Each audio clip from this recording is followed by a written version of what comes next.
তীব্র শীতে উত্তরাঞ্চলে অগ্নিদগ্ধের ঘটনা বাড়ছে। শীত কাটাতে আগুন পোহাতে গিয়ে দগ্ধ হচ্ছেন অনেকেই। রংপুর মেডিকেলে চিকিৎসা নিচ্ছেন তারা। চিকিৎসা দিতে হিমশিম খাচ্ছে হাসপাতাল কর্তৃপক্ষ।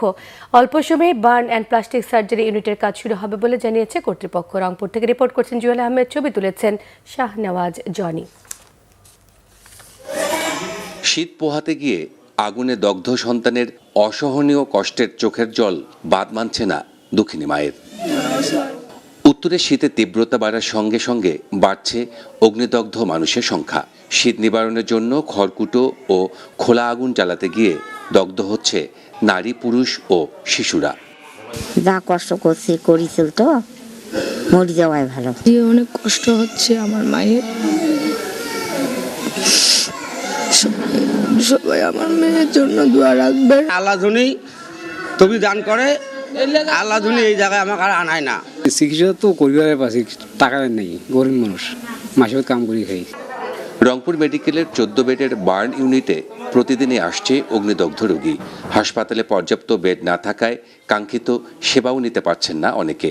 জনবল সংকট, প্রয়োজনীয় সরঞ্জাম, ওষুধপত্রের অভাবে চিকিৎসা দিতে হিমশিম খাচ্ছেন চিকিৎসকরা। পোড়া রোগীর চিকিৎসা যদি বলতে চাই, এটা অনেক ব্যয়বহুল এবং অনেক কিছু লাগে। আমরা সীমিত সামর্থ্য এবং এই 14 বেডের বরাদ্দ নিয়ে প্রায় 60 থেকে 65 জন রোগীর এটা চিকিৎসা চলতেছে। এটা বলতে পারেন এক ধরনের জোড়াতালি দিয়ে চলছে।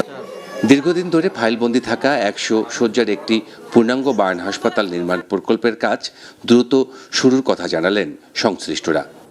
সরকার যে পদক্ষেপ নিয়েছে যে আমাদের এখানে 100 বেডের একটি বার্ন ইউনিট স্থাপন করা হবে, যেটি আমাদের বর্তমান মডেল ক্লিনিক যেটা আছে সেই স্থানে স্থাপন করা হবে।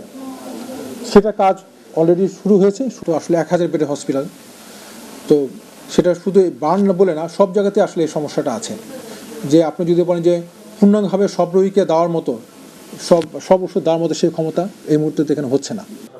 গেল এক সপ্তাহে 60 জন দগ্ধ রোগী চিকিৎসা নিয়েছে এ হাসপাতালে। জুয়েল আহমেদ, বাংলা ভিশন, রংপুর।